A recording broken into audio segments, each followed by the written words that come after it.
Welcome to Pro Audio Profiles. My name is Brendan Decora, and each week I'll be hosting different guests, mainly engineers and producers, but also people from across the industry. Enjoy.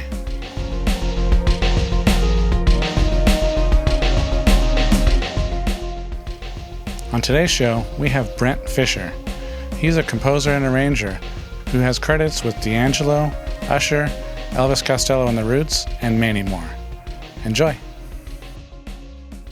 So first and foremost, I want to thank you for being here. I really appreciate it. My pleasure. Yeah. Awesome. I'd like to start by, if you could go over your history a little bit. I know you spent a long time with your dad and that kind of thing coming up, so... That's my first memory in life is lying under, my father was Dr. Claire Fischer, also a Grammy-winning producer, composer, arranger. Right. And my first memories are being a toddler and laying underneath his grand piano with the family dog and listening to him write, practice, compose, work up something. And from there, it just sort of mushroomed out. I got interested in drums. Okay. My dad got me a drum set when I was about 5. I just sort of banged on them at first, and then this, drummer friend of his came over and went toon toon da, toon toon da, and then I thought, oh man, that's what they've been doing. And from then on, I was hooked, and then I switched over to electric bass when I was 14 because I was like rehearsing. We were, I don't know, something like a Van Halen cover band or something at the time, and I was watching the guitarist try and teach a bass line to the bassist, and he wasn't getting it. And they finally got frustrated, and they walked out of the room to, do a bong hit or something. Right. And then I just picked up the bass, and I played that line. I thought, this is cool. I can do this. And so I switched to electric bass, but I still, kept on. I got work as an electric bassist, right? But I was still a drummer and percussionist, so I got my degree in symphony percussion. Okay. Paid for by gigging on electric bass. Okay. and then I did a lot of touring for a long time. But all the while this was going on, my dad was, going way back first with jazz artists, Cal Tjader, Dizzy Gillespie, writing orchestrations for them, and then got into like Santana. Rufus, my cousin Andre Fischer was one of the founding members of Rufus, and so he hired my dad to do orchestral arrangements, and so I was hanging out at all those sessions. Basically I was in the studio from the time I was about 5 years old. Nice. As soon as my dad knew that I understood, remember the red light. There used to be a red recording light that would go on, and it'd be out in the hallway too. So as soon as he knew that I understood, I was old enough to understand that when the red light goes on, you don't make a sound. Yeah. Then he started bringing me with him. Right. And I got to watch all these, I sat next to all these great drummers and watched them and then learned about kind of studio life. Yeah. And, what goes on in the control room and all that stuff. And then from there, I started assisting him. So, nice. He saw my abilities on the electric bass kind of explode. Right. And his bass player was leaving his group at the time, Grammy-winning Claire Fischer and Salsa Picante, which I still run that group. We still perform. Nice. all the Claire Fischer ensembles. Yeah, we still do stuff besides my own groups. And then,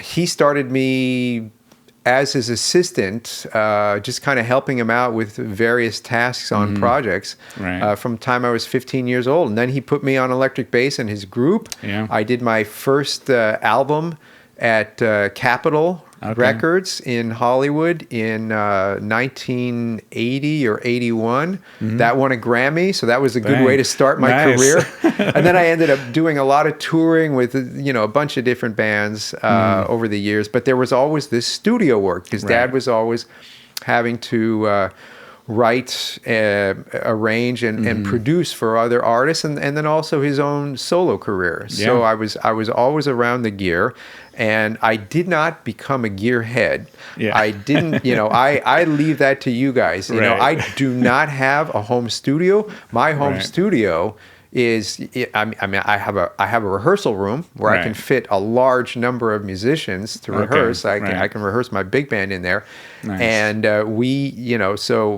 but that becomes a recording studio when an engineer shows up with a laptop and some gear and turns it into what I need, because I rely on all of you guys. I'm never gonna do all the home studio thing where I, set up the microphone myself and get levels. And I concentrate on, I'm concentrating on pitches and rhythms and harmony and stuff like that. So I've relied on engineers all my life, and that's awesome. That's the way my father was. And so I started working for him. Then I started. As the years progressed, I became, like his co-arranger on things, sometimes ghost writing stuff for him when he was getting busy. And then towards the end of his life, keeping him as involved in these projects as he possibly could be. And I remember another thing, Capitol Records, Capitol Studios, actually, again, 2009, we were recording a thing for Michael Jackson. It had come about, right after he passed away. They found this cassette tape with, that he had recorded something on, and they decided to add orchestra. And so, my dad and I had written on it. I was sitting there conducting the orchestra. My dad was very old at that point in his life, but he was in the control room. Al Schmidt was there, doing the behind the board, and then. I was taking the orchestra through the first kind of run through, and I was hearing there were issues, intonation, there were timing issues, all sorts of stuff that we needed to work out, but I didn't want to say anything yet. But then, all of a sudden, when I stopped them for a second, Al comes on the intercom and he says, "Hey, Brent, your dad would like to say something to the orchestra." Okay. And I said, "Yeah, what is it, Dad?" And he didn't have a lot of strength at that time. Okay. But he just kind of leaned into the mic and he said, "Intonation."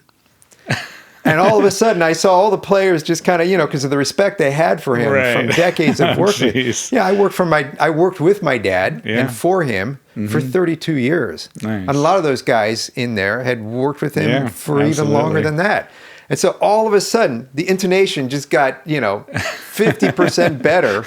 And so, okay, great. Nice. That's one less thing I need to worry about. Exactly. But anyway, so we did all of our stuff together. Then after he passed away, I continued. I made an agreement with him starting way back in the 90s that we were going to record everything that he ever wrote, or if there's something that he had put down on tape and hadn't been released, we were going to release it at some point, even if it didn't happen in his lifetime. And so since he's passed away, I've put out a series of albums. Okay.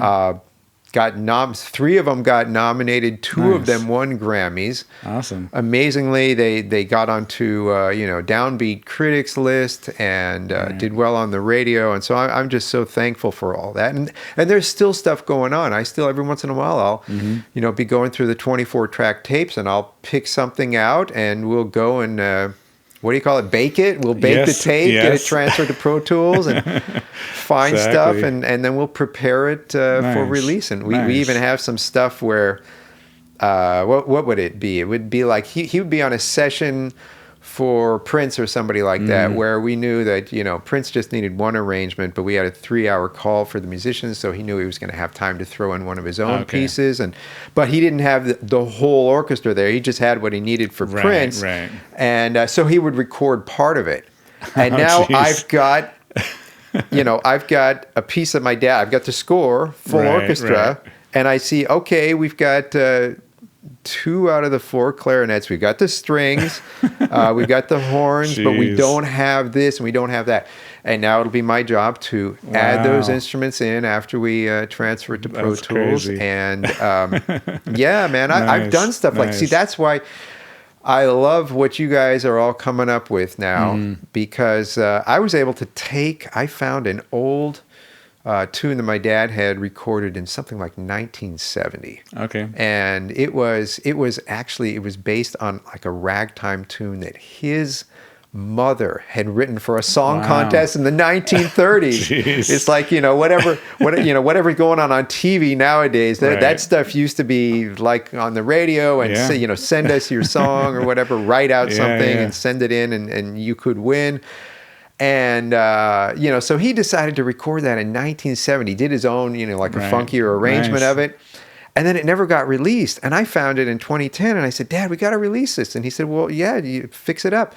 And I noticed everything was great on there. There's great, it was probably like John Guerin or somebody like that on drums, maybe Harvey Mason, Yeah. all these guys that my father used to, love to work with. Right. And everything was good, but the bass sound was just tubby because, those old basses the bass sound, it took a while for the electric bass to kind of come in its own. And I feel that really happened in the kind of the late 70s, right? And so it's just kind of a tubby sound. And I checked and we didn't have that much bleed through. Okay. From the mics, because they're microphone on amp, right? Right, And then the drums are right next door, maybe a baffle or something like that. And so we replaced the bass track. I mean, the bass player did a good job. He read every note and he executed them perfectly, with great feeling. And I thought, so all I have to do is just kind of mimic him. And so we did that. So I got to play in 2010 on a 1930 song that my dad recorded in 1970, and we're both the same age playing together. It's like, that's crazy. So this is so fun. The stuff that we can do nowadays that are, and I know something else great is around the corner. Absolutely. And scary too with AI, but but but whatever happens, I'm not worried about it because I'm in this live instrument realm and dealing with orchestral musicians specifically. People. Now, have been, what have you been focusing on lately? Is it more arranging? Is it composing? Is there anything you kind of stuck to, or? Yeah, I mean, like I said, I was touring for a long time. Right. I even I quit the recording academy for a while because I wasn't able to vote. I wasn't there for all those cool movie screenings that get invited to the parties and stuff like that. So I was just traveling a lot. But then I decided later on that I love traveling. I'm good at it. Mm-hmm. I know how to make my space on an airplane economy class seat, and even if there are two big people on both sides of me, I know how to do that, and I'm good at traveling. But I don't need to do it as much, and so that's when I got into more of the. I mean, that was always kind of there, assisting my dad on the projects, and then getting my own clients and stuff.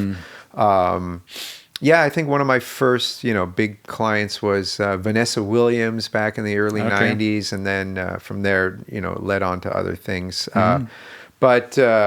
So I just decided, I like dealing in the orchestral realm, but I also like producing other stuff. I'm not just a one genre guy.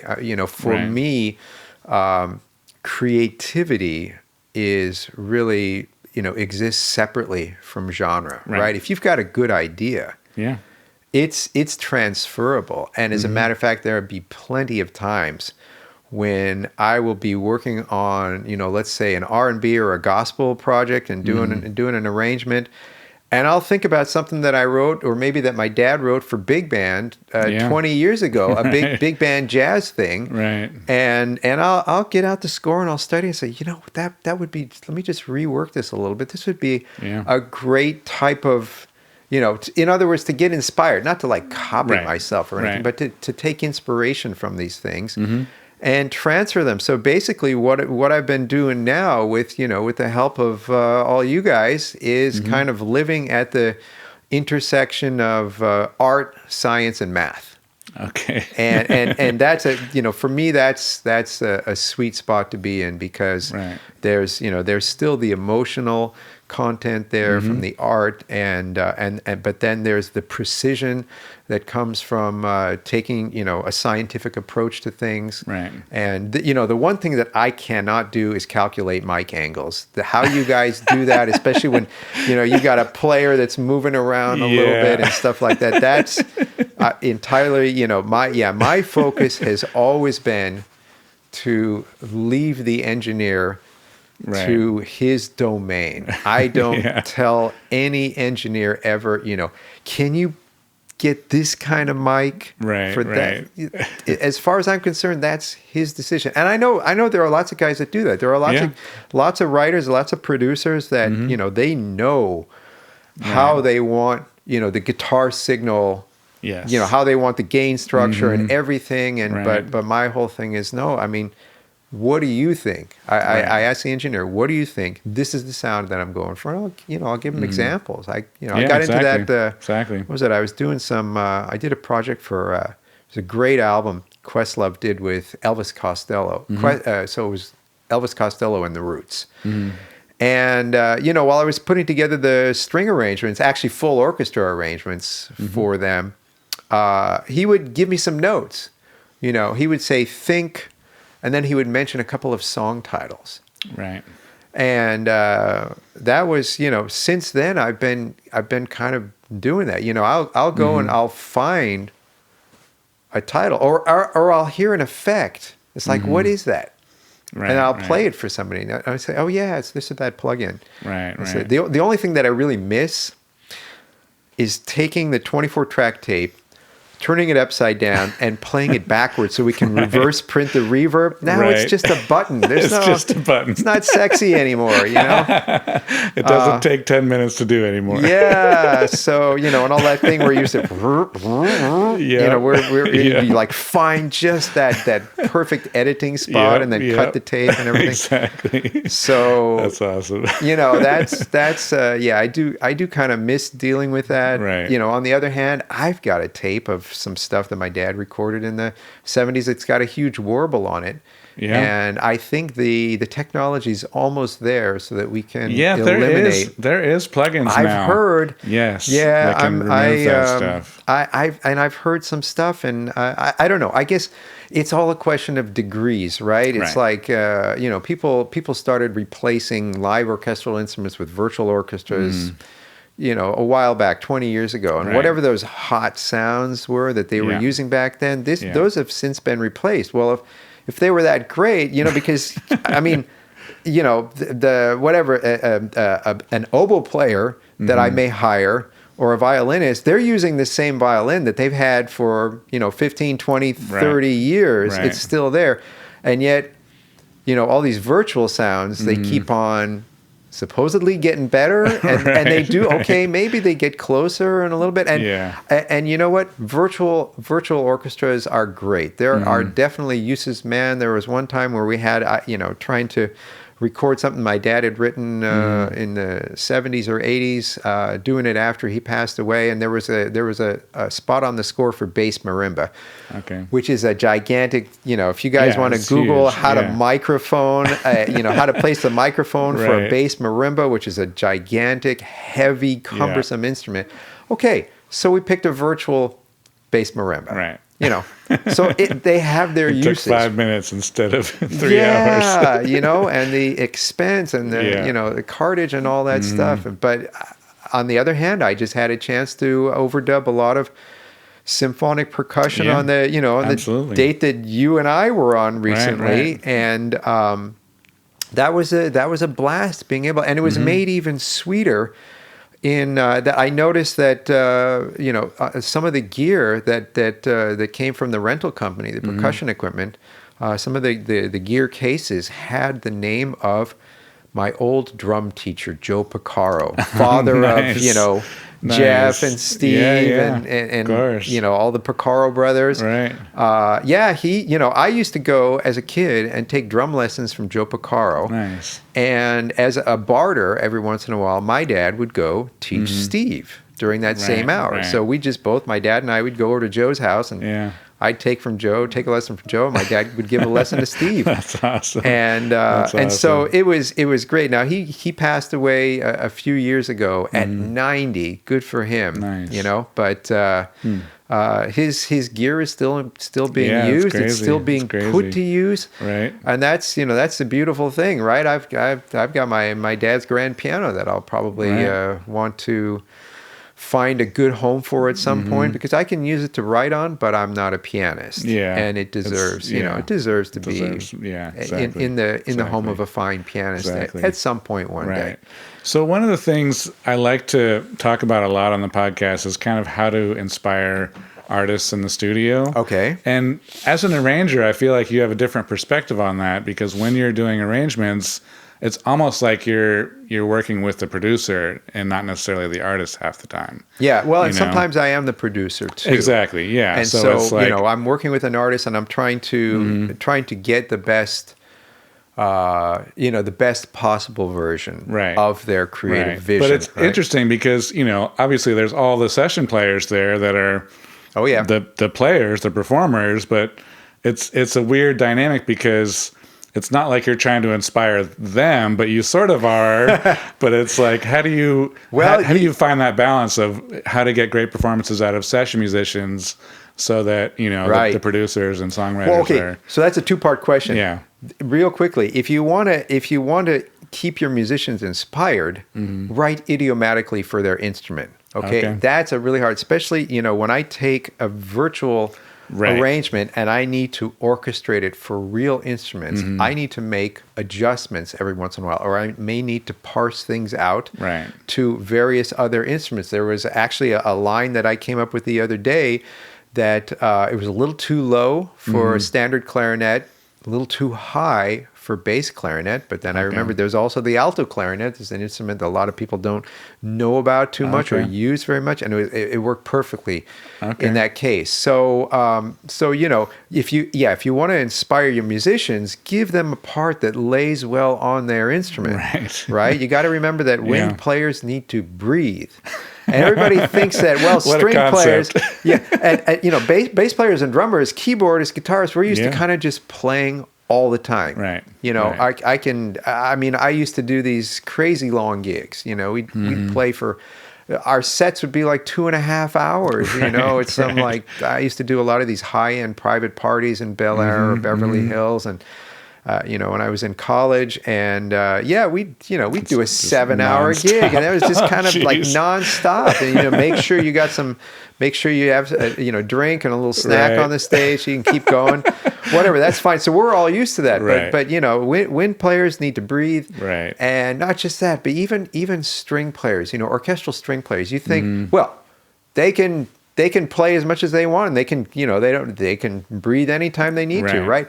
But they need to put their instrument down for a minute every once in a while. They can't just stay like this or like this.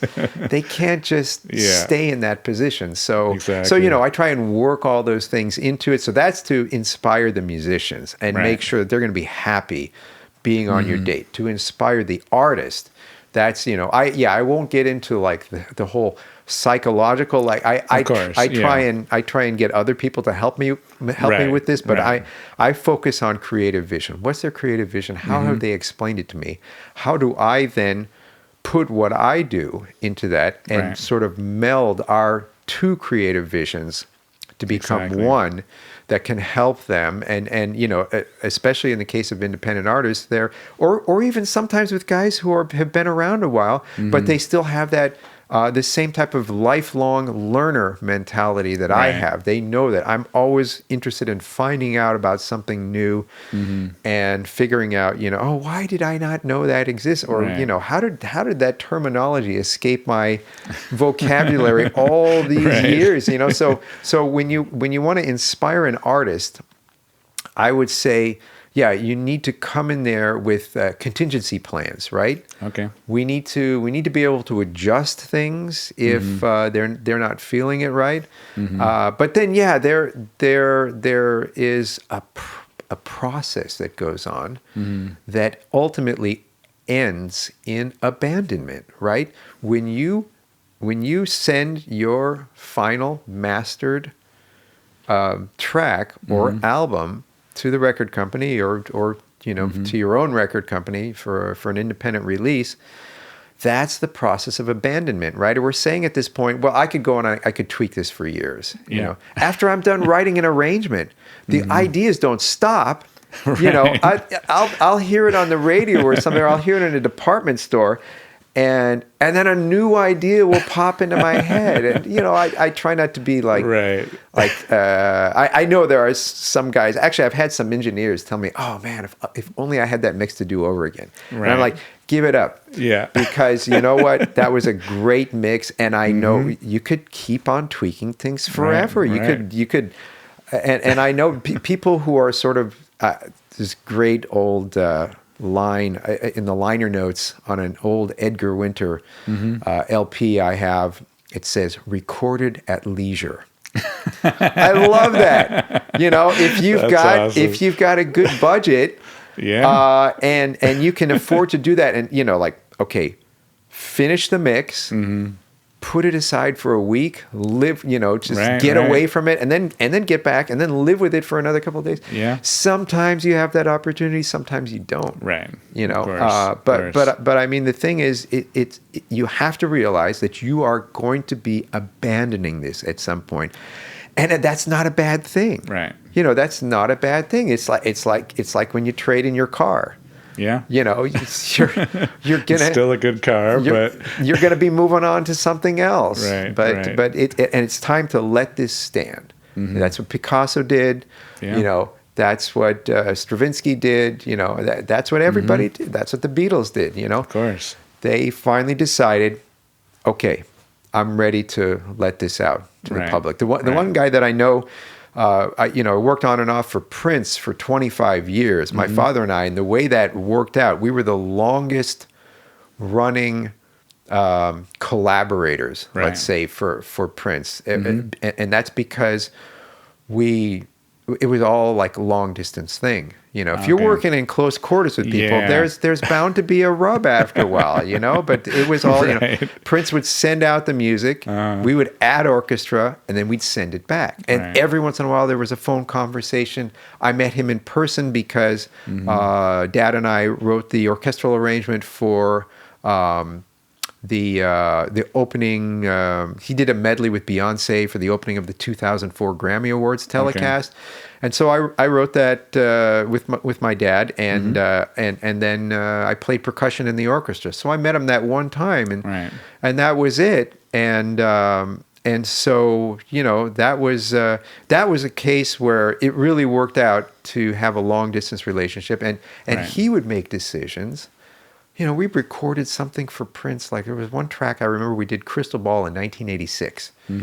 He didn't release it till 1989, 1999, 13 years later, because he was waiting for the right point, the right other songs to match them up with. Wow. And I don't know if there are other artists that have thought this way, but he really took his time with things. But for most of the rest of us, we come to a conclusion, and that's what I really like to help people with, is to finish their project, because a lot of people get stuck. And I've been called in in times where this is. It's kind of, we're at an impasse here. We don't know where to go to complete it. Can you please help us? And the answer is absolutely yes. Well, how much latitude do you have in arrangements? Obviously there's a lot of people now writing with virtual instruments, and like you said, part of your job is just kind of arranging things so that they can actually physically be played on those instruments. But how much latitude do you typically have when working with producers and artists? And it's different each time. Right. And I tell artists this when I'm working with them. I tell them, look, I have had everything from when somebody sends me a track, whether I'm arranging, producing, or whatever, they will send me their track, and they will give me explicit instructions. I'm hearing this at the bridge. Right. I would like to have multiple synth tracks on the on the outro. Right. I don't need orchestra here, or whatever you were thinking about doing with with your instruments. I would like to have something on trumpet here. There could be very explicit instructions like that, or the complete opposite of that, which I get plenty of time, which is just do your thing. I'm hiring you because I've heard what you do and I love it. Right. And I just want you to do your thing. And then there's all levels in between. So you don't get any demos or anything in that case, or How does that work? I mean, I mean, in the case of artists who read music and write music, then it may be they'll send me a PDF of a chart or a picture of a handwritten chart that they that they scribble. You know, I was pencil on score paper for 30 years. I think at one point, what was it, in 2012? Somebody, a music copyist that did a lot of work on film and TV with orchestras. He told me on the phone one day, he said, Brent, it's pretty much just you and John Williams that are still using pencil on paper. So I made a point at that year. I learned computer music notation, and I've been dealing with it for better and for worse since then. Yeah, but so that, it can be that, or yes, they'll send me a track. And, then there's the whole thing about demoitis. Demoitis can be a big deal, especially for the record company. Oh, yeah. And so you gotta get used to the idea that it's going to sound different.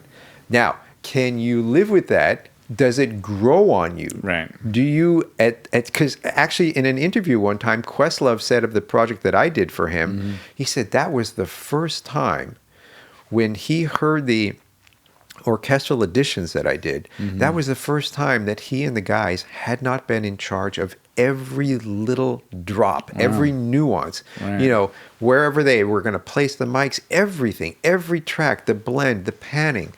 That was the first time that he had not done anything. Relinquished with control this part. of it, yeah, exactly. That's a great way to put it. He relinquished control of this element to me.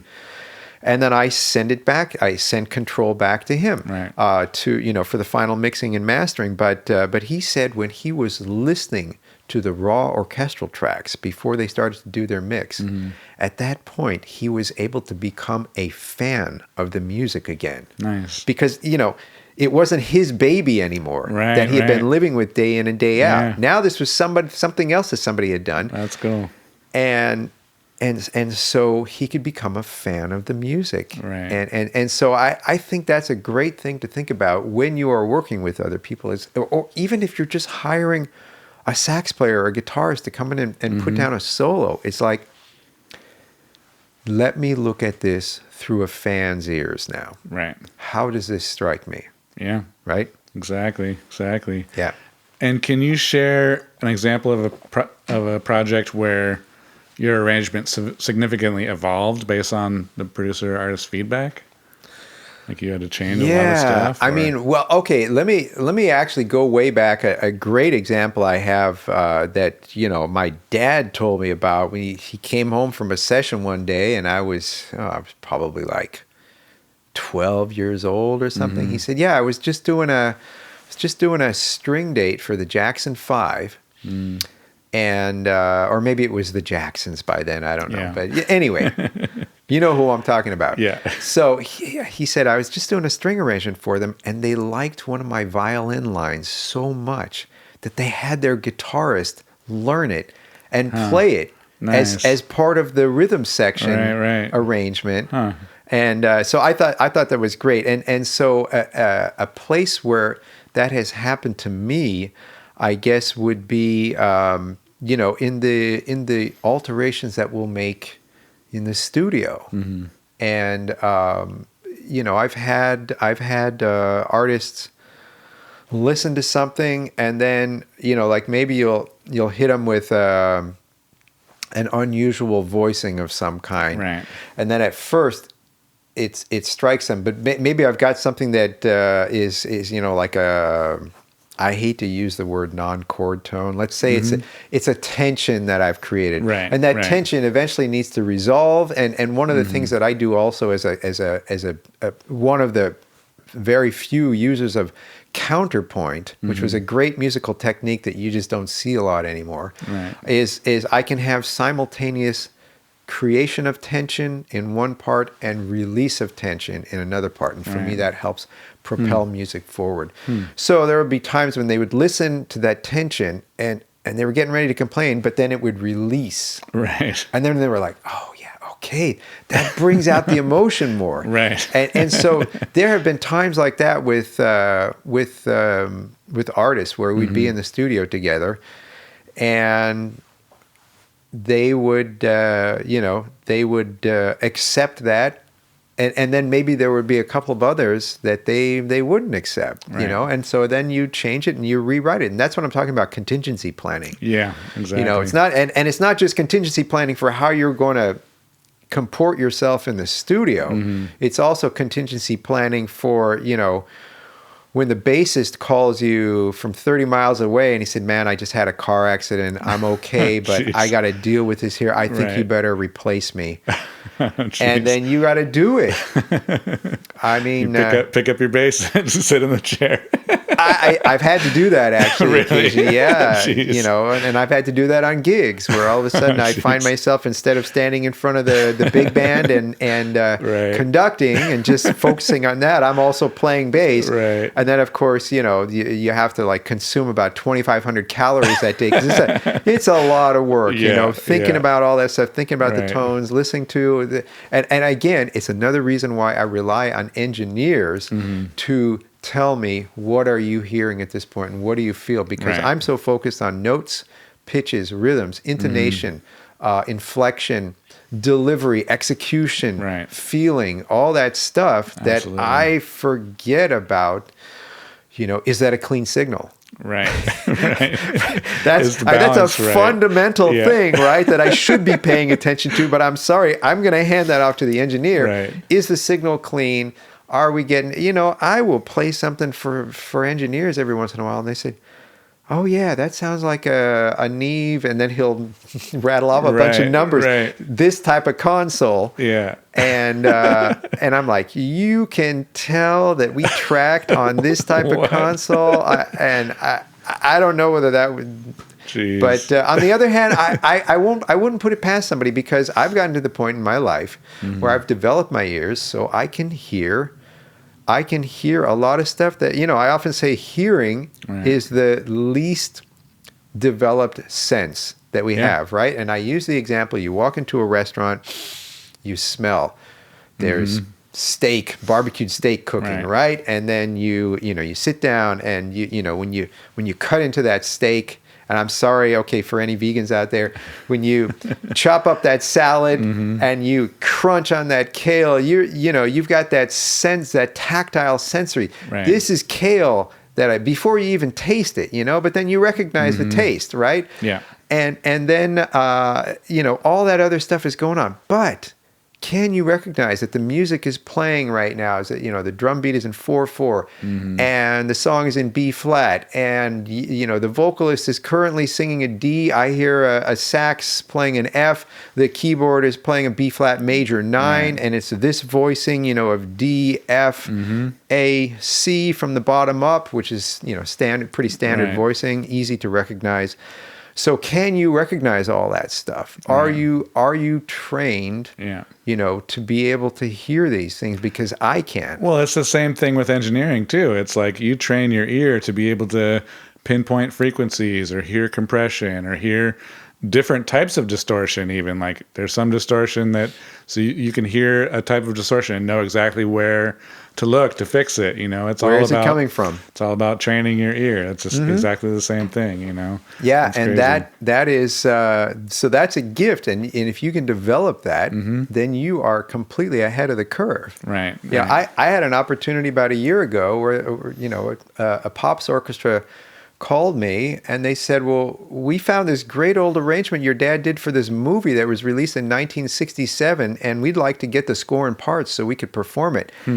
And I was very sorry to tell them, I said, out of the 4,000 score pages that I've got here of my dad's and all these parts and stuff that we do have for people to be able to rent or buy, and my own stuff too, that I'm sorry to say, I didn't even know this song existed, because it was just one of those things where he probably handed in the score, he didn't make a copy, and it was lost. But we brought it back. I told him, look, if you get me a good recording of this, and I'm talking like a really solid WAV file, high resolution WAV file. Give me the LP too, because you never know what you can get from listening to that. I'll burn a CD of it as well, and I'll go out into the car and I'll listen in the back seat and see what else I can hear. I do that with mixes. Boy, the back seat of the car. It's fantastic. You find stuff, that's just one spot. I'm sure everybody has their own. Of course. But so I lived with that for 3 months, and I learned every single note on there. Now, to help that, I knew my dad's style, and I knew what, this sounds like something that my dad would do. This does not seem likely. So let's say and you extrapolate things, right? You hear a punch. There's a punch where the whole orchestra is playing, but one of the clarinets and one of the trombones is early. Right. And so okay, so that guy's playing a C sharp. This guy's got an F. So I can extrapolate from that this guy must be second trombone, and then the rest of the chord, which I had already figured out, you stack it that way, and then the clarinet note that I heard, that sounds like first clarinet, and then the other guy, the other clarinets go beneath him, and you just figure out all that stuff, and that can I'm sure there are engineers that are being asked to look. We've got this cassette tape, but we just recently found the 24 track. Can you replicate the mix? We love the mix on this cassette tape. And here's the 24 track. Go bake it and figure out what they did. Yeah, exactly. And that's a common thing. And even with like technicians, like I've heard of technicians like, hey, we have this old vintage console and there's only 10 of them ever made. There's no schematics. Can you write the schematics? And they'll literally write the schematics for the console just by looking at and testing everything. And it's, that's actually rocket surgery. Yes. Yes. That is right there, man. Exactly. So are there any misconceptions about the role of an orchestral arranger that you'd like to address? Oh, always. Yes. Well, no, I mean, it's so great to work, on those projects where people have experience with that. And so they kind of like know how the whole game works. But I've done situations where this guy, was adamant about having French horns be up super high because it sounded great on his French horn synth patch. Right. And this is like at the top of their range, and these guys are, turning red in their face, and we have to stop to give them a chance to take a breath. Right. Because you don't need to take a breath while you're playing the synthesizer French horn patch. Exactly. And so, we got it all done, and the French horn players by the end, they were like, man, thank you. I got a great workout today. And it almost felt like mid-range for me by the end there. I didn't feel like we were high range anymore. Jeez. There are things like kind of learning things that go on, and as long as I'm dealing with a lifelong learner type of mentality, then I can I'm happy to help people understand how these things work and explain the whole process and try and make it as easy as possible. And in the case where we get somebody that is just really busy and they don't have time for all this and they just, here's what I want, make it happen, then of course, I'll do what I can to make that work. And the thing that I think I really have after all these years, which is building up not only my harmonic, melodic vocabulary, but also my orchestrational vocabulary, knowing about a lot of these instruments that people are just not using that much, especially unusual woodwind and brass instruments. Those can come in really handy in a case where something doesn't quite work on one of the other standard instruments. And that can help you fulfill the artist's creative vision without having to make them worry about how you achieve that. Right. And so, so it's there are all levels that happen. And there are sometimes I have to kind of, step in and sort of executive produce a project because I'm dealing with an, incredibly intelligent and talented independent artist, and this is their first album. Right. And they don't know, the details, they need help, and I'm happy to give that, because if they're in this as a partnership and they're interested in bettering themselves, then it's going to be educational for all of us, because for me it helps me. It's like, how many different ways can I explain things? When I used to do a lot of touring, I learned how to kind of simplify the way that I would communicate with people. And I like to think of myself as having a pretty large vocabulary, out of the 500,000 words of the English language. Most of us get by with 2,000 or 3,000. Right. But there are a lot of great words that we can use out here that we're not. And, it's not to be abstruse or vituperous. It's just that maybe that's the right word for the situation, and maybe you have to go and look up that word and to find out what it means. But it makes sense at that point. But when you're traveling, you're dealing with people who are, speaking English as a second or third or fourth language, then you've got to figure out a way to communicate on a most basic level with them. And it's the same thing. It's the same thing if I'm dealing with an artist who has trained completely by ear and I cannot use music terminology. Right. We have to figure out a way to be able to communicate. And this is part of the art section. Yeah. Right. Exactly. And it's a little bit of art and it's a little bit of science, right? And part of it is there is a little bit of psychology that goes into it there, but you're trying to think the description I'm getting from this person, how can I translate that into the language of music? Yeah. And absolutely. And then, how can we get it done with the gear that we have? Right. Exactly. So, yeah. Exactly. I just want to take a quick break and tell you about my free snare guide. In it, I go over all my techniques, from drum choices, microphone placement, tuning, even mixing techniques. Check it out now at brendandecora.com/huge snare. And now, back to the show. So is there any current or recent projects that you can talk about that you want to share? Well, this project that we just did, that you and I just worked on, we can't of course talk about the artist or anything, but it was a large orchestra project. Yeah. And I hope it will be released within the next year. Yeah. And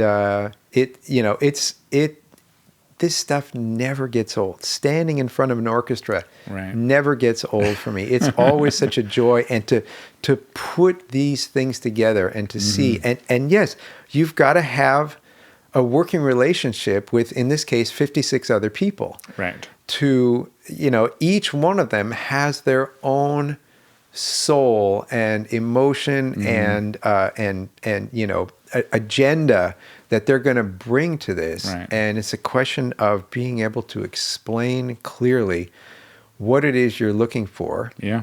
And then, in this case, working with the producer and helping the producer, grab onto his creative vision in the best way possible. So, but so these type of projects are always great. I can tell you about another one that it goes back a little bit, not too far.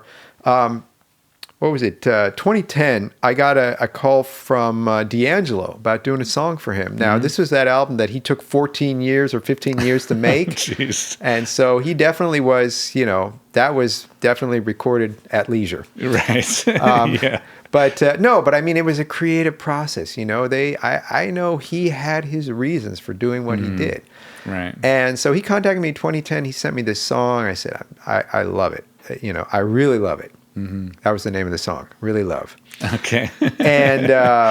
and he said, yeah, I want you to add orchestra onto this. And then, we finally got a go-ahead from the record company in 2012. That was 2 years later. Okay. And then, we had a talk about it and what was going to happen, and I recorded it. And, he had mentioned coming to the session, but just like with Prince all those years earlier, Prince was supposed to make it to our first recording session that we did for him. Okay. It was a project, it was called the Marx Brothers Project, but what it really was, it was a code name for the album Parade. Okay. Which, sold 7 million copies in, I think it was 1986 or 1987. But he was supposed to make it to that first orchestral date. Right. Something in his schedule precluded him from being there. Geez. And then on the phone, a couple of days later, he said, you know what? If I had been there, things might have gone down differently. I'm not saying that that's good or bad. Right. I'm just saying it might have been different, but I'm so happy with the result that I will never attend a Fischer recording session. And that's how we were able to work with him for 25 years. Crazy. Because he was never there. He sent it in. We added orchestra and we sent it back. And he wanted to be uninvolved. He wanted to be out of the picture for that, and he was notorious for being hands-on. Yeah, I'm surprised. And D'Angelo was that way too. He would even kick the engineers out and punch himself in while doing guitar solos. Yes, it's crazy. Yeah. And so D'Angelo was planning on being there, but I don't know, maybe in deference or out of respect for Prince, he sort of did the same thing. He didn't show up. Right. He was extremely happy with the result that I got from. As a matter of fact, I was surprised. I had recorded an orchestral prelude. So the first 35 seconds of the song are me and my orchestra before even one of his tracks comes in. And I was so gratified. He kept it.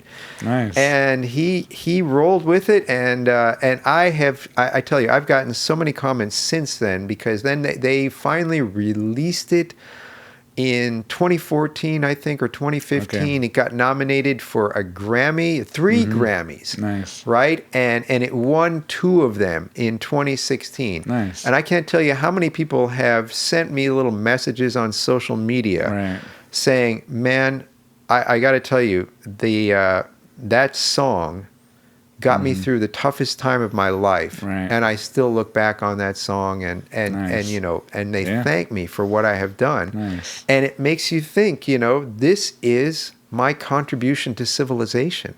Yeah. If I can make, I'm not inventing something that is gonna maybe this is going to make your life easier, but I'm not inventing a new type of cell phone or something like that that's going to revolutionize, the way we communicate. But I'm hopefully I'm helping people in this way.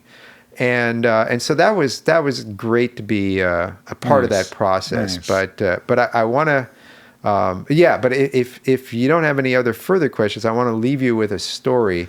I have. Well, I like to wrap up every podcast with the same kind of set of questions. Okay. But if you want to tell the story now, we can do that, and then we can. Yeah, let's do that because I remember talking with you about this at a music industry party, and I think your listeners will enjoy hearing about it.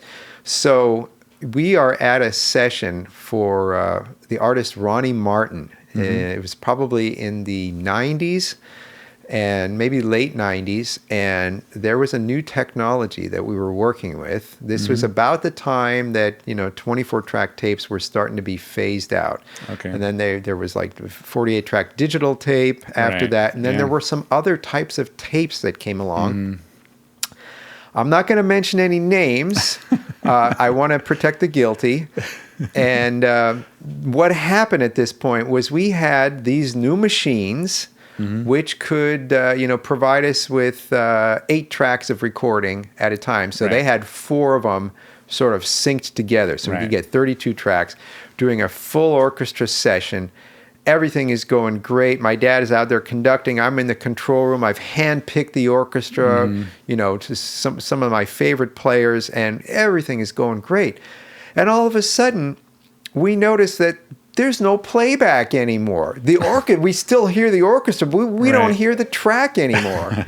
What's going on? And I walk over to the machinery, and I look, and there's this message on the display that says, "Spontaneous abort."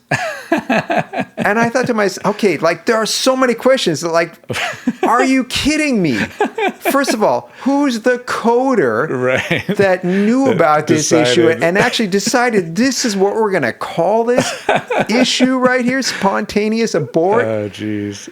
And so, the machine stopped, and we were at the end of the session. We were almost getting into overtime, and so we were, everybody was kind of sweating. We gave the players, a little break while they got in there and figured out what to do with those machines and got him back, and they got him back into shape. And we, it was like a 3-minute song, and we were in the last 4 minutes of the session. We got a beautiful take, and we finished. Right. But I will never forget that term. I've never ever seen it since then. Nice. Spontaneous abort. Thank you. It's like, oh, geez, that's awesome. There you go. Right. That's awesome. Awesome. So yeah, as I mentioned, I like to wrap up with the same few questions for everyone. The first one, which I probably already know the answer to based on what you're talking about. Who is your most influential teacher? Oh, well.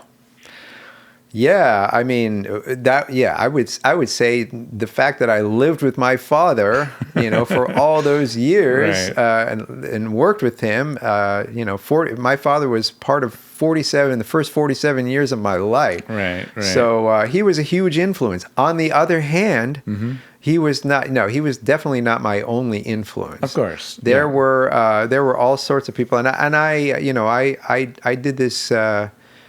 We did a great, like an electronic press kit for an album I released in 2021. Okay. It was a big band version that I did of Mussorgsky's Pictures at an Exhibition. So originally written for piano in the 1870s, orchestrated for a full orchestra by Ravel in the 1920s or something like that. And then now here we are a century later, and I'm taking this material and putting it into a big band aesthetic, but there were also other elements. It wasn't just like swing jazz. I don't use big band for like typical big band sounds. We've got everything going on there, from funk and rock and all manner of blues and all styles. I like to blend genres as much as I possibly can. And so in this electronic press kit, I was talking about my influences, and at least in that regard, besides Claire Fischer, there was Bach. I'm a huge fan of Bach, and again, that's counterpoint. A lot of people don't write music that way. Right. But imagine going back, and that guy, he was an improviser, just like jazz players today or guitar soloists. He would take a melody and improvise a 4, 5, 6-part fugue out of that. Right. And that's just an amazing talent that I think even now, even with all the acclaim he has gotten over the centuries, is kind of overlooked. But then there's, Stevie Wonder, Alan Holdsworth, Duke Ellington, Billy Strayhorn, Bartók, the early 20th century orchestral composer. Amazing stuff that these guys all came up with that has influenced me, over the years. Eddie Van Halen, which he was inspired by Alan Holdsworth. So there's that whole kind of continuum that I look at. And then, there are a whole host of newer artists that are coming on the scene now, and I'm just, I'm learning about stuff all the time. And I like to take inspiration from anywhere. I can be working on a heavy metal tune, and I will take inspiration from, maybe a country tune. Right. Because it's just something that there was something about the sonic architecture there that really spoke to me, and I can fit it into this other genre. So I would say those are some of my other influences. Nice. The next question, I'm not sure if it really applies, but the question is, what is your favorite reference track if you're an engineer going to a new studio to learn the room? However, like in your case, what would you put on to be inspired? Are you talking about just to gain inspiration to go into the room? Yeah, because that comes from within. Okay. Yeah. I mean, I to tell you the truth, when I'm working on something that I have been living with that song or songs, collection of songs for that much time, there are times when I will take a break. And yes, I will go and listen to something else. I'm a huge fan of progressive rock. I don't like the shortening. I don't mind saying Right. the whole word progressive. It's not that hard, but I'm a huge fan of progressive rock. I grew up with it, and I will go and listen to Gentle Giant. Yeah. And then Kansas, and there are a lot of other Right. great artists like that. Chick Corea. This is a way to kind of change gears, especially because if you're working on the song for 15 hours in a single day, then before you go to bed at night, you need to unwind. I need to not have that playing in me. Sometimes it's great because I will actually write. I've written stuff in my sleep. Oh, wow. And then I'll wake up in the morning and I'll write it out on paper, whatever I came up with. But yeah, so when I need to change gears, that's fine. But when I'm for instance, when I'm on the way to the studio, I might not listen to anything in the car on the way because I've got everything playing in my head. And again, I'm thinking about contingency planning. So what if we need to do this? What if we need to do that? Right. And then the same thing on the way home from the session. I may just still live with it and just sort of linger in the in the ecstasy of the experience, let's say, right? So I think that's kind of my philosophy about that. Okay. Last question. What would be one tidbit you have for an upcoming arranger? Okay, so like some advice. Yeah. So number one is if you are writing for other instruments, number one, you need to know some good players. Wherever you live, you need to find yourself the best players in your area, according to you, not according to whatever. I watched a lot of artists that I was, working for take a blind recommendation. And then they'd get this guy in the studio and they were completely like polar opposites, aesthetically speaking, philosophically, everything. And so you need to find somebody that you really like. And that may not be the guy that everybody else says is the best, so-and-so player on that particular instrument. So you need to get some good players and then you need to put stuff in front of them. Right. Okay. The one thing that I really love about a lot of the musicians that I work with right now is I can take a screenshot of something that I'm working on and send it to a player and say, what do you think about this? How playable is this? Will this be easy to execute? Can you do this with, great emotion at whatever, 85 BPM, really loud or really soft? Sometimes it's hard to play really soft, some instruments, and then, in some cases, these guys will take out their, voice memo thing and just make a quick voice memo and text it right back to me. It's like instant feedback, because actually I don't use playback when I write. Okay. And I would recommend that to people. If you want to know what real orchestral instruments sound like, if you want to know what a real guitar or electric bass sounds like, don't rely on virtual instruments. When I write something out, even if I'm using playback, I'll use a grand piano patch or something very, very innocuous, like a bare bones Fender Rhodes patch or something like that. And I'll get all the playback from that, and then I imagine the instruments in my head. I want to be like Beethoven. He imagined what the orchestra, after he lost his hearing, he had to imagine what they sounded like. And that's how I want to be. And that's how I think you should be. You should know what those real instruments sound like. Right. And then you want to write idiomatically. Find out about those instruments and know you don't have to. I mean, my dad learned almost every orchestral instrument. He was interested in that stuff. So you can take that route. But what I did was I got the secondhand knowledge from him, explaining to me why writing this part for a clarinet makes more sense than for instance for a sax. But I would say get to know some great players and work with them. Put music in front of them. And see how it sounds when you, when you work with these great instrumental sounds and what you can do. Because there can be sometimes when you're going to have to write for the people that are in your city, right? And maybe for whatever reason your city doesn't have a great bass trombonist, for example, and you're going to have to, and of course, you might find somebody in another city who can do this, via Zoom, for lack of a better term, and then you can add that into your mix, but.